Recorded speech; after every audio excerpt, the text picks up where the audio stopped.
Champions ట్రోఫీలో Aussies ఓడగానే వన్డేల నుంచి స్మిత్ బై చెప్పాడు. బంగ్లాదేశ్ ఆటగాడు ముష్ఫికర్ రహీం కూడా టాటా చెప్పేశాడు. ఇంగ్లాండ్ పరాజయాలకు బాధ్యత వహిస్తూ కెప్టెన్సీకి జోస్ బట్లర్ వీడ్కోలు పలికాడు.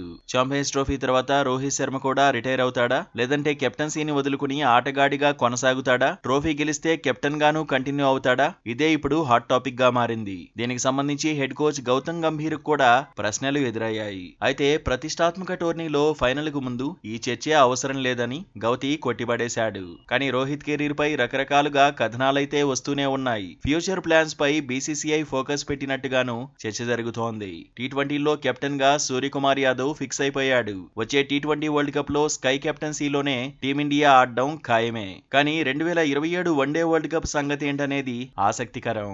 జూన్ లో కొత్త టెస్ట్ ఛాంపియన్షిప్ సైకిల్ మొదలవుతుంది. ఆ సైకిల్ కు పూర్తిగా అందుబాటులో ఉండే కెప్టెన్ అవసరమే. దీంతో ఛాంపియన్స్ ట్రోఫీ తర్వాత రోహిత్ శర్మ ఎలాంటి నిర్ణయం తీసుకుంటాడు అనేది ఆసక్తి రేపుతోంది. బోర్డర్ గవాస్కర్ ట్రోఫీ తర్వాతే టెస్ట్లకు రోహిత్ గుడ్ బై చెబుతాడని ప్రచారం జరిగింది. కానీ తనలో ఇంకా ఆట మిగిలే ఉందని హిట్ మ్యాన్ చెప్పాడు. కెప్టెన్ గాను కొంతకాలం కొనసాగుతానని బోర్డు పెద్దలతో అన్నట్టుగాను కథనాలొచ్చాయి. ఆ తర్వాత ఇంగ్లాండ్ తో వన్డే సిరీస్ తో పాటు ఛాంపియన్స్ ట్రోఫీలోనూ కెప్టెన్ గా రోహిత్ కొనసాగుతున్నాడు.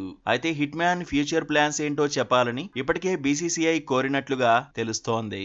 విరాట్ కోహ్లీ గురించి కూడా అడిగినట్టుగా టాక్ నడుస్తోంది. కోహ్లీ విషయంలో సమస్యలేమీ లేనట్టు తెలుస్తోంది. వచ్చే one day world cup test championship ను దృష్టిలో పెట్టుకుని స్థిరమైన కెప్టెన్ ను ఎంపిక చేయాలని బోర్డు భావిస్తున్నట్టు ప్రచారం జరుగుతోంది. ఏదైనా రోహిత్ నిర్ణయం మీదే ఆధారపడి ఉంటుందని తెలుస్తోంది. అదే టైంలో ఛాంపియన్స్ ట్రోఫీని భారత జట్టు దక్కించుకోకపోతే కెప్టెన్సీ నుంచి హిట్ మ్యాన్ ఖచ్చితంగా తప్పుకుంటాడని కథనాలుస్తున్నాయి. వన్డే వరల్డ్ కప్ కు రెడీ కావడానికి సరైన సారథిని ఎంపిక చేసుకోవాల్సిన అవసరం ఉందనే మ్యాటర్ రోహిత్ కు కూడా తెలుసని బోర్డు వర్గాలు చెబుతున్నాయి. ప్రస్తుతానికైతే హిట్ మ్యాన్ నిర్ణయం కోసం బీసీసీఐ వెయిట్ చేస్తోంది. ఒకవేళ ఆటకు మొత్తం బై బై చెబితే ఎవరిని కెప్టెన్ ను చేయాలన్న దానిపైన ఓ ఆలోచనకు వచ్చినట్టు తెలుస్తోంది. అందుకు తగినట్టే ప్లేయర్ల సెంట్రల్ కాంట్రాక్టుల్లోనూ మార్పులుండే అవకాశం ఉంది. క్వాలిటీ ప్లేయర్లకు సాధారణంగా A+ గ్రేడులను బీసీసీఐ ఇస్తుంది. రోహిత్ వన్డేలకు వీడ్కోలు చెబితే గ్రేడింగ్ లో ఖచ్చితంగా మార్పులుంటాయని ఎక్స్పర్ట్స్ చెబుతున్నారు.